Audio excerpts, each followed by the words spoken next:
Bonjour, c'est Marc Vandamme. Je suis à Brionne, devant l'église, rue de l'église. On va voir les problèmes qu'il y a sur l'église. Ils m'ont expliqué les gens qui s'occupent de l'église. Donc voilà, il y a le pilier là, il y a des infiltrations d'eau à ce niveau-là.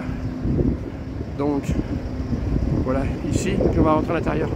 Donc c'est là, parce qu'à l'intérieur, la voûte s'est un peu effondrée. Apparemment, il y aura de l'eau qui passera. Bon, c'est bon. Je vais rentrer à l'intérieur, je vais montrer. On va expliquer un peu les problèmes, c'est pour montrer les problèmes qu'il y a dans l'église, comme ça devient un peu urgent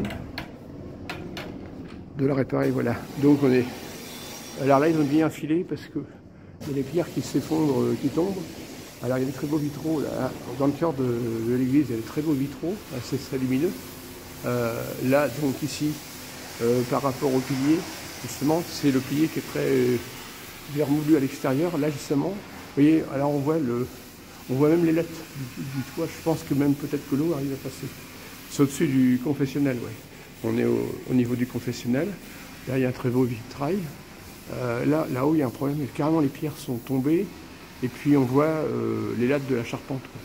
Il y a même on voit un peu de jour. Donc, il y a peut-être même l'eau qui... On m'a dit qu'il y a peut-être que l'eau arriverait à pénétrer. Puis le mur est abîmé, je crois. Peut-être avec les ruissellements. C'est le pilier, en somme, qui était à l'extérieur, qui est ouvert. C'est par là que ça se passe l'infiltration d'eau et d'humidité. Alors là, on va avancer un petit peu.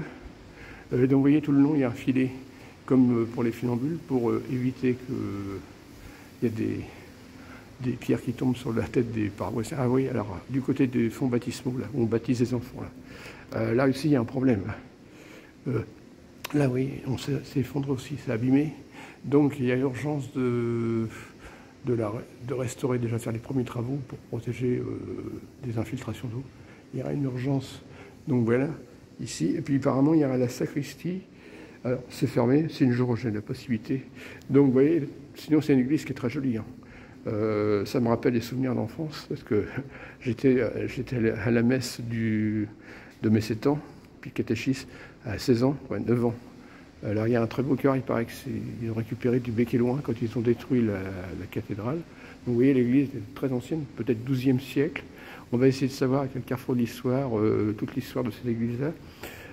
Sinon, le centre de l'église, ouais, c'est costaud, hein, c'est du gros pilier.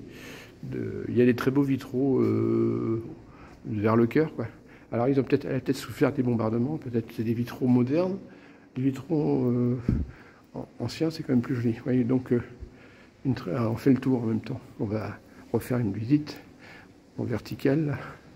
Parce que l'autre fois j'avais fait une visite en horizontal, en paysage, quoi. Là je suis en portrait. Voilà, donc parfois je fais la petite prière là-bas au fond, là il y a une Sainte Vierge, là. Peut-être Notre-Dame de Lourdes. Donc là, vous voyez, alors là, c'est la petite porte sur le côté qui donne rue de l'église, où il y a le magasin de vêtements Roxane. Donc vous voyez le chœur, alors là, c'est en marbre, c'est un truc très historique, quoi, ils ont récupéré du Bec-et-Loing, d'après ce que me disait la personne qui s'occupe de l'église. Donc, alors là, donc, il y a un problème. Là, on va ressortir, on va regarder, on va ressortir. Vous voyez le gars qui fait le karcher. Voilà, donc c'est là, c'est le pilier qui est ouvert à l'extérieur. C'est là qu'il y a le problème, le plus important, quoi. Donc, voilà. Et puis là, ce côté-là, il y a moins de gens qui viennent se recueillir. Il n'y a pas de statue. Il y a une statue, mais ils viennent moins. Puis peut-être que les gens n'ont pas trop rassuré avec... qui ont peur qu'il y ait une pierre leur tombe sur la tête. Donc vous voyez le chœur, il y a des vitraux très jolis. Donc tiens, j'avance un petit peu. Là, mon père, il a été cordonnier pendant 17 ans derrière le chœur, de l'autre côté dans la rue. Il était cordonnier. Il était tous les jours sous l'influence du chœur d'église. Voilà, donc on a fait le tour. Bon, ben,